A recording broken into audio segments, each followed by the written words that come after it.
Olá, eu sou Michel Alcoforado e vamos começando aqui mais um Causcast. Você sabe que esse é o podcast do Grupo Consumoteca, onde a cada 15 dias a gente para tudo para trocar contigo um conjunto de ideias e fritações que tem rondado a nossa cabeça. Pois bem, olha, esse episódio você já sabe, aqui estamos numa trilha de episódios patrocinados por Trop, que é a unidade de futuro e tendências do Grupo Consumoteca, e a gente vem pensando pra caramba sobre o que vai ser do amanhã, ou o que vai rolar no amanhã. Então, decidimos aqui voltar com mais um tema e vamos falar de passado, presente, futuro, olha pra trás, olha pra frente, olha pro lado e ver onde vai dar. Você sabe muito bem, vou repetir, porque gosto de repetir, que por falta de capacidade não faço isso sozinho, faço isso muito bem acompanhado deles, dessa trupe. Marina Roale, que é Head de Insights e Inovação do Grupo Consumoteca, veio. Olá, Marina. Olá. Tão feliz de me ver, não? Tão com a cara de tristeza. A gente tá cansado. Não de você, da vida. Quem não tá cansado em 2023 não tá vivendo 2023, ainda estamos... Nem sabemos que mês estamos, né? Mas ainda estamos, sei lá, né? Em algum mês aí. Perdidos no tempo. É tudo ao mesmo tempo agora. Não sabemos. Tem algum multiverso por aí. Ele veio também, Wesley Xavier, Wesley Ogum Doce nas redes sociais, @Ogum Doce, tá por aqui para trazer esse ponto de vista diferente dos mais jovens, de gente que tem menos passado, né? Como é que vai pensar futuro? Olá, gente, como vocês estão? Que bom, Wesley, ânimo. Carmela Moraes veio dos Pampas do sul desse país, entende tudo que rola de norte a sul aqui, de comportamento de consumo, é insight lá no Grupo Consumoteca e veio. Vim. Olá, caóticos. Eu acho que eu devia falar um pouco mais devagar, porque eu não sei vocês escutam podcast na velocidade acima do 1 ou não? Eu escuto. Eu escuto no 1.5. Eu não. Mas eu acho que eu não me escutaria no 1.5 porque não dá. Não escuta a sua voz no 1.5. Não, eu não consigo. E aí fica com... Não, fica tranquilo. É porque eu edito geralmente nessa velocidade. Ah, é? 1.5, fica tranquilo. É Mas mesmo? no YouTube ninguém vai botar num... Ah, bota. Bota, querida. As pessoas estão botando tudo quanto é lugar. Quando eu vou escutar a gente, eu ponho 1.2. Porque eu e o Michel, a gente fala muito rápido, aí eu acho que vira um... A Marina fala. Não dá. Mas tem podcast que eu escuto no 1.5. E o WhatsApp, tu escuta em que velocidade? Normal. Normal? O que é isso? Não tem a menor paciência. Ele já é até automático, 1.5. Meu também. Já Eu fica odeio, ali. me dá nervoso. É mesmo? É. Olha, não acelere. Não acelere. Vocês têm alguma tradição que vocês mantêm? Porque nessa velocidade, nesse mundo extremamente acelerado, às vezes a gente precisa se agarrar, né? Algumas coisinhas para dar alguma sensação de que as coisas continuam mais ou menos como elas sempre estiveram. Vocês têm alguma tradição que vocês têm no dia a dia? Como é que é? Eu encontro minhas tias com a minha mãe. Basicamente, é um dia que eu fico em silêncio escutando Mas isso com que falar. frequência? Ai, Michel, eu acho que uma vez por mês a gente faz isso. Acontece, assim. Aí é um almoço? É. E aí você vai lá pra ouvir? Exatamente. Eu vou comer a comida da minha tia, que é maravilhosa, e, tipo, junto as tias todas, elas ficam falando tão alto. É o timbre. Sobe tanto, assim, é muito doido. Porque minha tia também, ela tem uma deficiência auditiva. Mas ela já falava alto antes desse Talvez ela tenha ficado com isso por causa... Exatamente. Pra mim é um dia de lazer pra ouvir elas falando, aquelas mulheres reunidas, e eu fico ali contemplando aquilo. É muito aliviante. E elas falam do quê? Da vida, fofocam, dão risada, muitos múltiplos assuntos, assim, é muito maravilhoso. Próxima vez chama a gente, né? É o mínimo que eu posso esperar dessa Me conversa. identifico com essa galera, um monte de mulher falando alto. E vocês? Olha, meu país, Rio Grande do Sul, é um país apegado à tradição. CTG estão até hoje inventando, né? Tem mais CTG que Igreja Universal, não é? Provavelmente sim. Mas assim, não vou no CTG nem nada. Mas tem, assim, tradições do mate, né? Do chimarrão.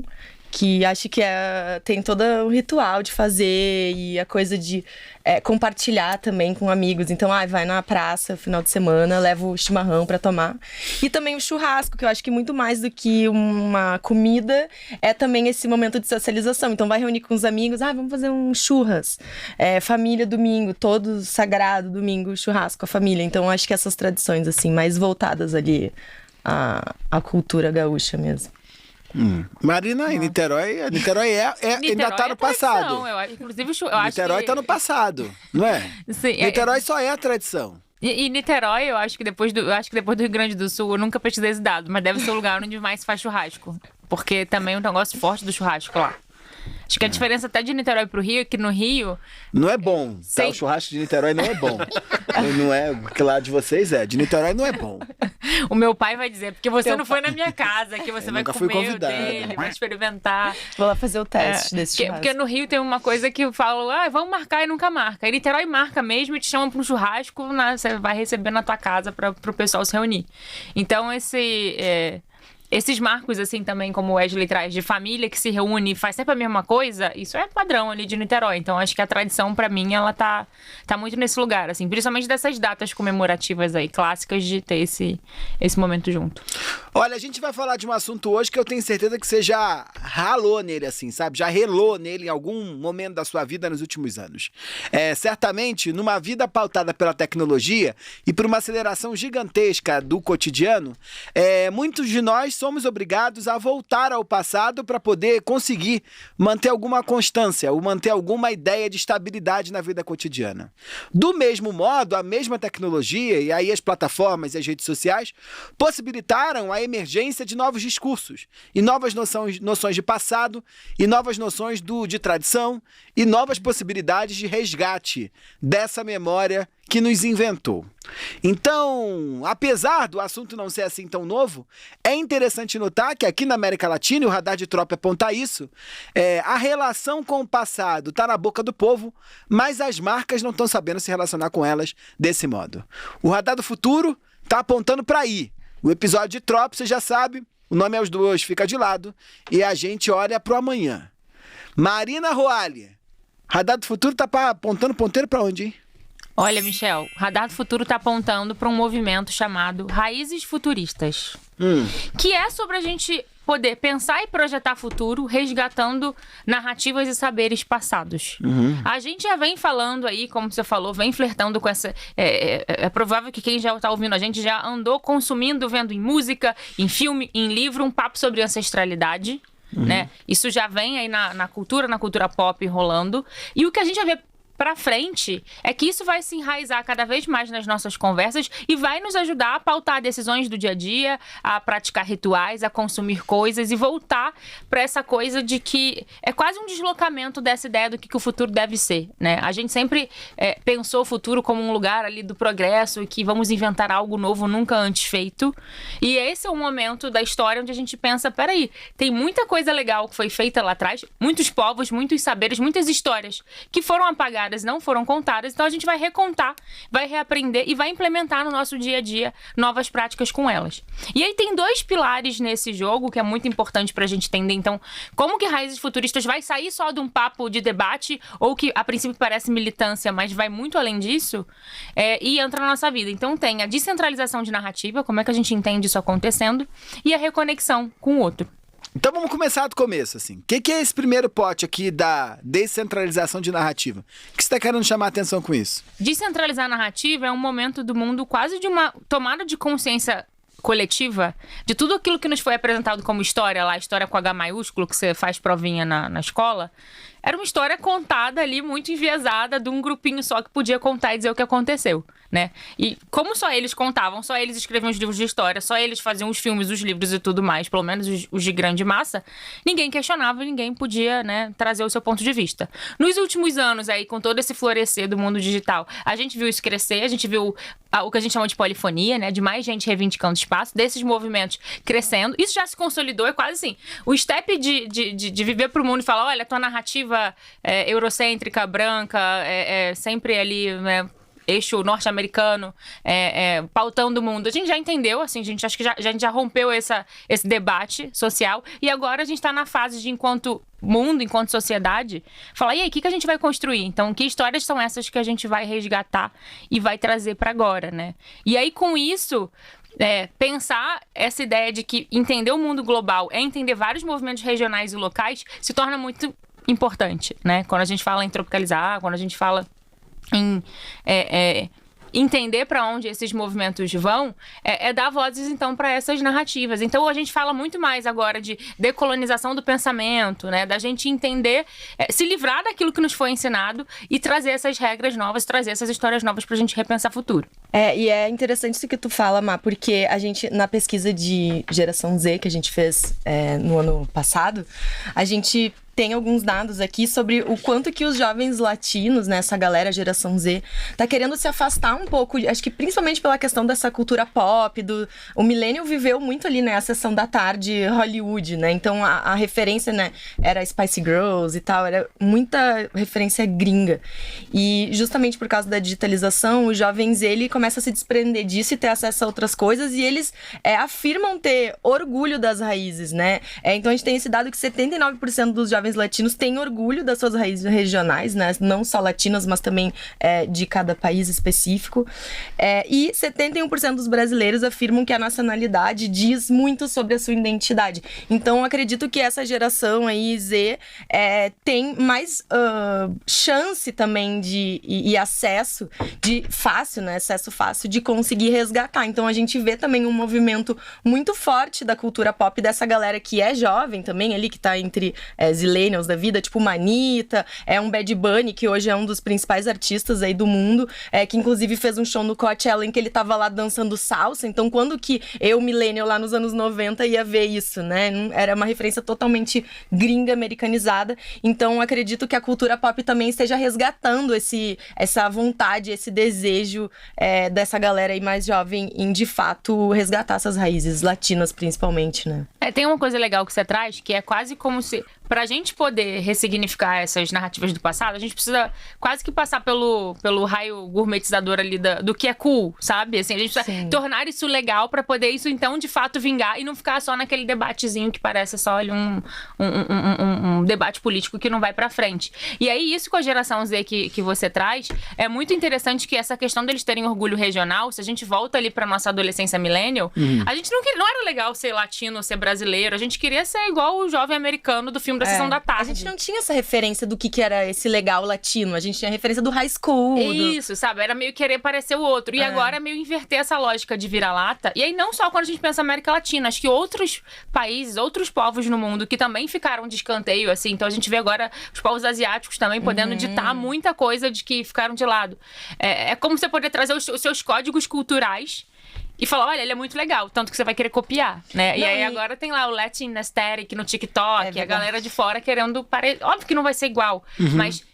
Isso ser cool, mesmo que de uma maneira pasteurizada, isso é importante pro movimento acontecer. E é engraçado, porque o cool é também essa visibilidade que o próprio gringo dá sobre, né? Porque o Coachella, acho que foi ontem que começou a ter pessoas não americanas ali. A Blackpink, acho que foi o segundo show que eles fizeram esse ano lá. A Anitta já foi, não foi? A Anitta foi ano passado, Pablo Vittar foi, Bad Bunny, mas assim, é recente pessoas de outras nacionalidades estarem em palcos grandes e shows importantes ali dentro de festivais como esse, né? E aí, assim, saindo desse lugar da música, assim, o Netflix e todos os streamings, de certa forma, também trouxeram essa possibilidade da gente poder assistir narrativas de diferentes países, regiões e tal. Mas também, ali dentro da própria cultura americana, as histórias, elas têm também trazido esse interesse desse resgate ancestral. E daí, uma referência que é nada óbvia para esse assunto que a gente tá falando, que é a Wandinha, que foi um grande sucesso, acho que é o principal sucesso aí do Netflix. Querendo ou não, aquela história ali é ela querendo resgatar aquele laço, querendo se entender como gente, e por que ela é daquele jeito, indo atrás lá das ancestrais dela. Então, as próprias narrativas ali, mesmo dentro dessa cultura pop massificada, de certa forma, tá puxando pra esse lado aí desse resgate, de entendimento de si a partir do nosso ancestral, né? Tem uma ONG no Brasil que se chama Fundação TID, que ela proporciona um trabalho de... É da Setúbal, né? Sim, Setúbal, sim. É daquela moça Setúbal, né? Exato. Herdeira. E ela promove um trabalho de incentivo às justiças sociais e de trabalhos que estão fazendo algumas transformações de território. E dentro da ONG há um projeto que se chama Ancestrais do Futuro. Ele aconteceu a segunda edição dele no ano passado, onde são mapeados vários coletivos que estão produzindo comunicação pelo Brasil. A edição passada teve coletivos de São Paulo, Pernambuco, Pará e Mato Grosso. E esses coletivos, eles tiveram como um tema base para produções das suas criações audiovisuais, o sonho. E foi uma reflexão assim muito grande. Nós tivemos a possibilidade de participar. Eu faço parte também de um coletivo chamado Cine Quebrada Produções. Ele existe já há quase 8 anos. A gente trabalha bem fortemente na região do Grajaú, extremo sul de São Paulo, e nós falamos um pouco sobre como o sonho ele se constrói dentro das periferias a partir do consumo em si de tênis. A gente produziu uma ficção falando como o tênis é esse objeto de desejo e que caminhar em busca dessa construção de fazer o corre, de trabalhar e comprar o seu tênis ou adquirir de diversas outras formas, eleva esse favelado, esse periférico para um outro lugar de protagonismo. Então a gente traz um pouco essa reflexão de como que o consumo não é um lugar onde que distancia o favelado dessa sociedade. Claro, o consumo entrega as pessoas dentro desse modelo de sociedade, mas o consumo de alguns objetos específicos falam sobre essas características de algumas pessoas que foram privadas de liberdade, de acesso, de um local que antes você não poderia ter um calçado e não ter um calçado falava sobre sua ausência de liberdade no período colonial. Então a gente trouxe esse calçado, principalmente o calçado Mizuno, né? A gente traz esse exemplo dentro do filme. E foi a primeira vez que eu trabalhei com uma equipe totalmente periférica, assim. Então a gente teve uma infraestrutura de cinema e coisa do tipo, tudo bancado dentro do edital. E trabalhar com periféricos, construindo narrativas periféricas é uma parada muito simbólica, assim. E também não estava sozinho, né? Pensando numa entrega de série, a gente tinha outros 4 episódios que falavam sobre outras narrativas também indígenas, pretas, dentro da comunidade LGBTQIA+, e sempre periféricos nesse local de protagonismo. Isso foi extremamente simbólico para nós, enquanto criadores de conteúdo, porque muitas das vezes, quando a gente fala sobre produção independente, a gente pensa em algo que não vai ter uma qualidade cinematográfica, coisa do tipo, até por causa dos dilemas que nós enfrentamos, mas ter um pouco desses espaços, marcas, ONGs, pensando nisso, possibilita que a gente entre nesse lugar falando com propriedade, com qualidade sobre nossas histórias. Não, esse projeto que você conta, né? Acho que a gente pirou, até temos coisas para trazer aqui futuramente. Mas eu me lembro você me explicando, porque eu falei, mas Wes, como é que você começa a pesquisar tênis e chega na ancestralidade, assim? Conta pra gente também, pro pessoal conhecer. É muito louco, porque quando a gente vai pesquisar sobre história preta e periférica no Brasil, são poucos os materiais que vão falar sobre os locais de protagonismo dessas pessoas. E eu cheguei num local falando sobre o tênis, porque, assim, tênis é uma coisa que tá muito presente na minha vida. Eu lembro dos marcos que ter um tênis ou ver alguém com tênis e criar esse desejo me movimentaram para fazer coisas. E chegando nesse processo de bem ali próximo da abolição e dessa conquista da liberdade desses corpos pretos marginalizados, a gente vê que a ausência do calçado marcava a ausência da liberdade e colocava essas pessoas como corpos sérveis.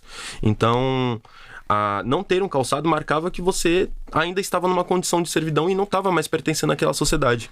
E pensando nisso, ainda é de certa forma um reflexo, porque dentro da periferia a gente tem um cuidado e carinho muito grande com os tênis. Então você tá andando com um paninho para ir para qualquer lugar para limpar seu tênis. O tênis, ele faz o seu conjunto. Então você tá com um outfit legal, mas se o seu tênis não estiver casando, não tá um outfit legal. Assim, as pessoas podem julgar seu outfit, mas seu tênis não tá casando. Mas se você tiver com um outfit que não é tão legal e o tênis tá maneiro, todos os valores que estão do pé pra cima, eles são mudados porque o tênis, ele compõe isso. Então a gente traz um pouco dessa reflexão de como que, explicando um pouco, né, por que favelados gastam tanto dinheiro com tênis, porque um favelado que ganha um salário mínimo tá gastando R$1.000 ou, enfim, gastando mais do que um salário mínimo e parcelando, criando estratégias para consumir um calçado. Legal. Maravilha. Olha, o segundo ponto que a gente vai falar aqui dentro dessas raízes futuristas é a conexão com o outro. O que é isso, hein? Como é que a gente pode se valer da tradição para nos conectarmos com os outros? Essa conexão com o outro, acho que a gente pode até pegar esse gancho aqui com o que o Wes fala, além dessa questão que a gente, quando fala de futuro, pensar em uma reparação histórica, quando a gente se conecta com o passado, também é uma maneira da gente minimizar essa solidão do excesso de indivíduo que a gente vive hoje e se sentir não sozinho no mundo, mas entender que você é fruto de uma série de pessoas que vieram antes de você.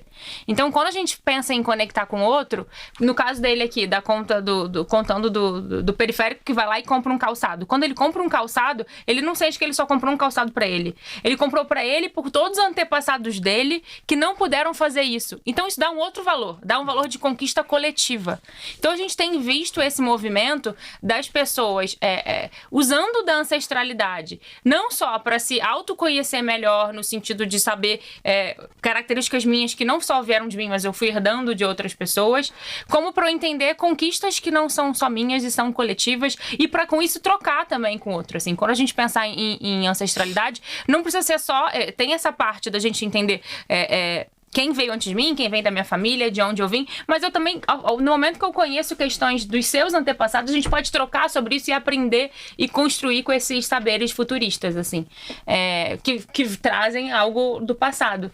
Um movimento que a gente vem observando que não acontecia e que é um sinal lá no radar de Trop, a gente sabe que LinkedIn é um lugar onde as pessoas vão lá contar, né, fiz isso, ganhei isso, me formei aqui. E as pessoas hoje, quando vão agradecer, ou quando elas têm alguma conquista ali, elas vão agradecer seus antepassados e faz um post. Então isso agora é um modo que tem acontecido ali na rede. Então, olha, conquistei isso, mas não foi por mim, foi por todo mundo que veio antes, ou foi pelos meus orixás, ou foi porque me protege. Então você traz isso, e isso é novo, né?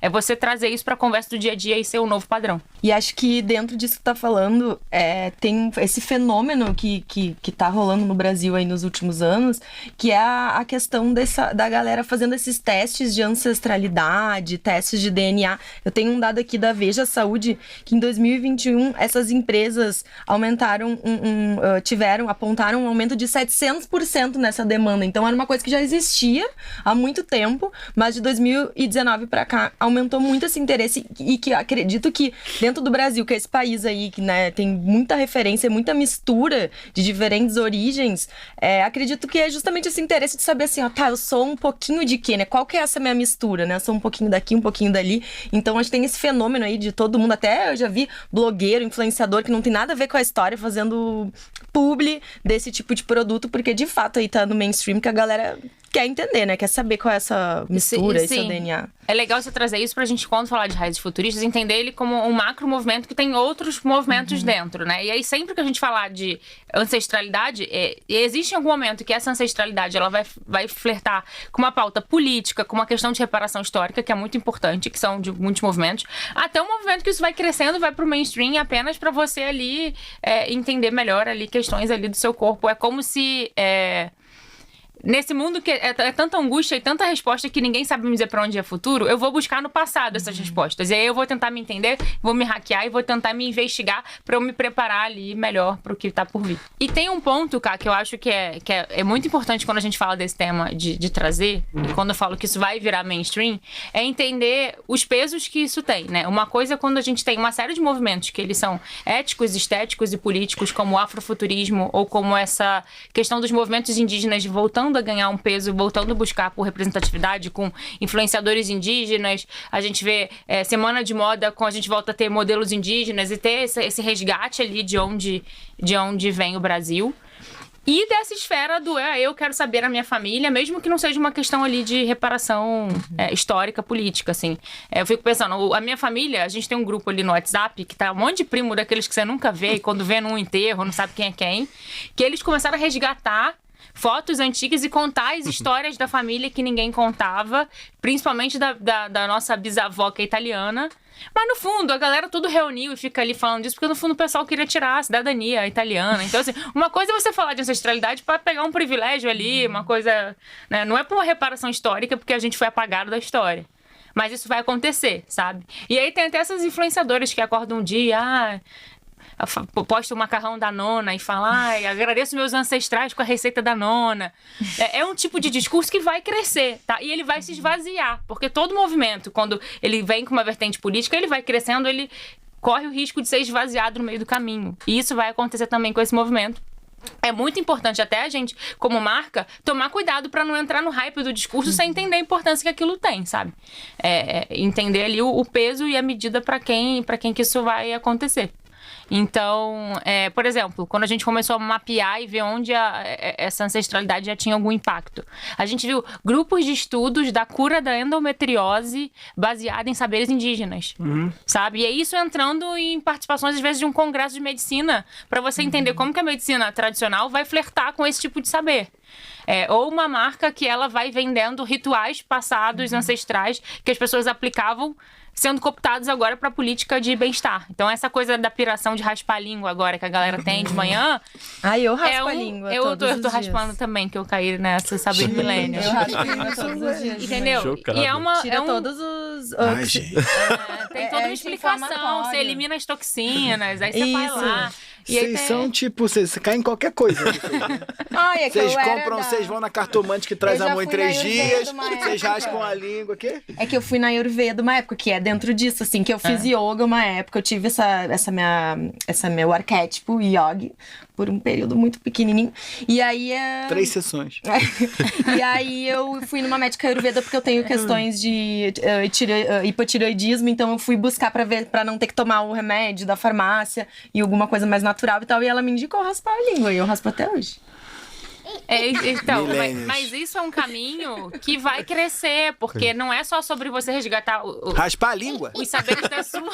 A raspa-língua tá crescendo horrores, já tem dados ali de como que foi um hábito que, principalmente na pandemia, as pessoas ficaram buscando esses micro-rituais de bem-estar, e aí tem muitos pautados em questões de Tem um também que ancestralidade. diz- Gente, escovar desculpa a fazer um pele. comentário assim, mas as pessoas não estão lavando pinto. Como é que elas vão raspar a língua?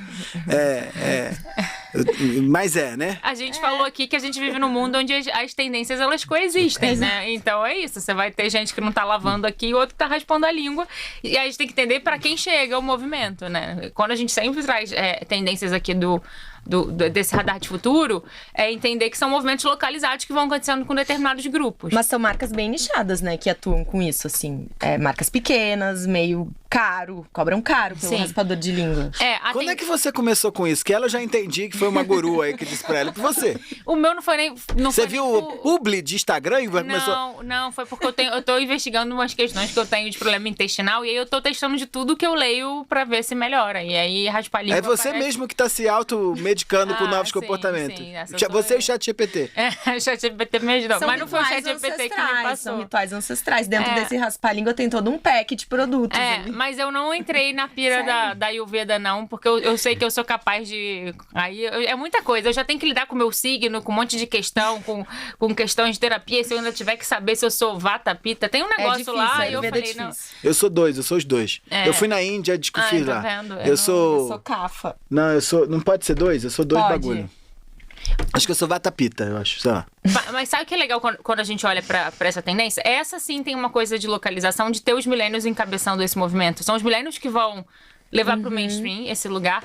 Parecido com o que a gente fez com a espiritualidade. Lembra quando a gente falou uma vez até uma tendência de trope, de como a gente estava lidando com o misticismo? Que a gente fazia uma colcha de retalhos e usava a religião e a espiritualidade para nos servir. Assim, você usava uma prática budista num lugar, mas você era devota de um santo católico, mas tinha um orixá e tudo aquilo compunha a sua espiritualidade.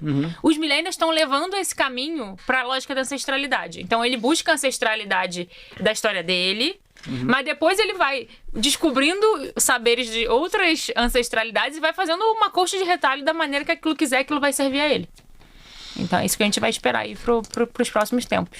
Maravilha, maravilha. Quem sabe você não raspa a língua aí também daqui a pouco. Eu acho pouco provável. Mas vai que um publi desse do Instagram, dessas meninas aí de Pinheiros, Mas você raspando pode língua, me começar convença. chazinho de ervas indígenas pra acalmar, fazer alguma nova prática aí.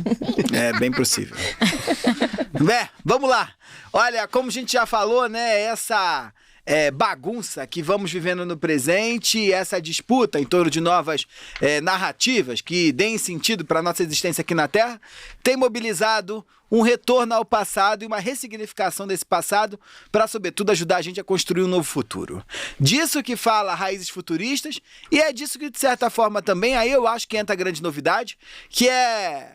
Por mais que isso esteja minimamente na boca ou na língua do povo, dentro das empresas são poucas as marcas que estão trabalhando dentro desse território, né, Marina? O que está posto é que mesmo as marcas que fazem isso, fazem de uma maneira muito nichada. E o que a gente está trazendo é que isso, segundo o Radar do Futuro, vai colocar um novo patamar, uma nova massificação, um novo olhar mais mainstreamizado desse tipo de comportamento que certamente vai obrigar as marcas, os marqueteiros, os gestores, o CEO, a pensarem de algum modo desse negócio.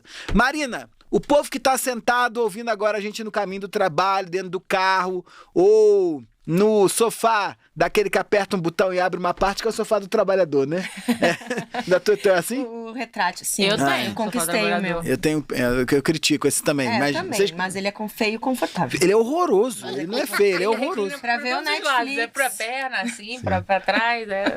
Por isso que eu não chamo Michel na minha casa por isso. Porque ele não pode ver o sofá. Enquanto eu não tenho amo. 2 salas, pra eu ter uma sala de visita e uma sala de TV, eu não posso chamar. Na TV eu aceito, agora na na sala TV. de estar aquilo. Não, o meu não é da TV. Mas a minha é uma tá. só, é a mesma sala da TV, é da visita. É o É a custo de mansão morar do no Leblon. Leblon, né? Eu falei que eu sou Leblon low cost. Não, é Maison Leblon, a mansão era Itaipu. Eu sou Helena low cost, eu não tenho ainda 2 salas ali, então... Mas vai chegar esse dia. Mas, Marina, o povo que tá agora sentado aí, né, nesse sofá retrátil, doido pra falar uma coisa pro chefe, de que agora vai mudar, raspadoras de língua vão invadir nossa vida e as raízes futuristas vão ressignificar nossas relações de consumo. Vai como, hein? Ajuda a gente. Você vai entrar na reunião com o seu chefe e vai falar o que estamos fazendo, como que a nossa marca se comunica com ancestralidade. E aí provavelmente vai ficar um bug, todo mundo em silêncio, porque a gente sabe que poucas marcas estão olhando pra isso. E aí a resposta de cara que todo mundo tem de falar, mas isso não tem a ver com o nosso produto. E eu acho que é aí que tem a novidade. Que é com essa mudança de mentalidade, onde as pessoas estão trazendo essa ideia de raízes pro dia a dia, isso vai impactar em muito. E aí, lá no nosso radar, a gente mapeia 11 segmentos de mercado, né? Então, categoria de consumo, moda, beleza, financeiro, enfim, a gente vai mapeando tudo ali. Dessas 11 categorias que a gente mapeou, 8 delas tem já alta afinidade, a gente vai mapeando ali, né? Já aponta ali no emergência, já passa de 60% de afinidade com o tema ancestralidade e raiz futurista. E quais categorias ali, setores da economia estão mais próximos dessa transformação e que cobra dos gestores uma preocupação mais acentuada para inserirem ou levarem, ou reposicionarem suas marcas para dialogarem melhor com essa tendência, com esse público? As 2 principais, e até acho que nos chocou, a primeira é a alimentação. Então, quando as pessoas hoje estão pensando nesses saberes ancestrais, elas querem ver isso conectado com o que elas estão comendo. Então, a gente pensa receita, produto, forma de cultivo, entender ali se o que você consome tá conexão ali com uma dieta e um bem-estar de um povo antepassado que vai te gerar um aprendizado novo. Então, por exemplo, tem até um produto, e aí eu já tô ali junto com o meu raspador de língua ali no Trendsetter tentando desbravar, que eu comprei quando a gente começou a pesquisar, que agora tá na moda esses super alimentos, né? Tu compra bagulho, hein? Tu compra, hein? É super o quê? Esses superfoods. Sei. E aí eu comprei um negócio que é alimentação regenerativa. Feita com só elementos ingredientes da Amazônia, do saber, baseado numa receita indígena, e aí tudo que essa marca consome reverte para comunidades indígenas, então tem toda uma coisa de lógica de plantio, e aí açaí, cupuaçu, um monte de coisa para te ajudar ali, funcionamento do corpo humano, melhorar o metabolismo. Então, é quase como se fossem claims de embalagem que não existia, porque antes você vendia um negócio assim, é saudável, o nutricionista recomendou, isso é bom para você. Agora você dizer saber ancestral, resgata alguma coisa do passado, dá pra gente um frescor de, assim, tô testando uma coisa nova e é quase como se esses saberes ancestrais, eles te trouxessem um contraponto desse excesso de mundo industrializado, onde todo mundo pegou uma receita pronta pra tudo. Quando você sente que você tá resgatando uma coisa ancestral, você sente que é uma coisa desconectada do sistema, de certa forma, sabe? Então, isso vai crescer. Então, se você tá aí vendendo pão e não pensou ainda qual é o teu pão ancestral que você vai vender, já começa. E aí a gente vê na educação, porque as pessoas hoje elas acreditam que se a gente vai falar de resgate de saberes passados, a gente volta a ver uma valorização de a gente vir aprender mais sobre esses povos. Então hoje, quando a gente conversa aí com principalmente pais milênios aí com filhos na escola, eles queriam que os filhos estivessem estudando saberes indígenas, tupi-guarani, junto com o inglês e com outros idiomas. Então a gente decolonizar o olhar tem essa questão. Além de moda, beleza, enfim, todos os setores dá pra gente pensar, sabe? Acho que não dá pra gente sentar e falar, não, isso não afeta meu mercado. É pensar como que esse discurso ele vai penetrar ali no seu dia a dia. E vamos pro Joga na Roda, hein? E aí? Marina Roale, que trazes? Olha, eu trouxe aqui Krenak, né? Porque eu acho que falar hoje de... Vai falar os 3 livros e não vai deixar ninguém mais falar? Ou vai falar só um? É o último dele, que é o Futuro Ancestral. Que é um livrinho pequenininho, desses que você Lê ali de cabeceira, assim, cheio daquelas frases que você vai anotando e vira um mantra pra você.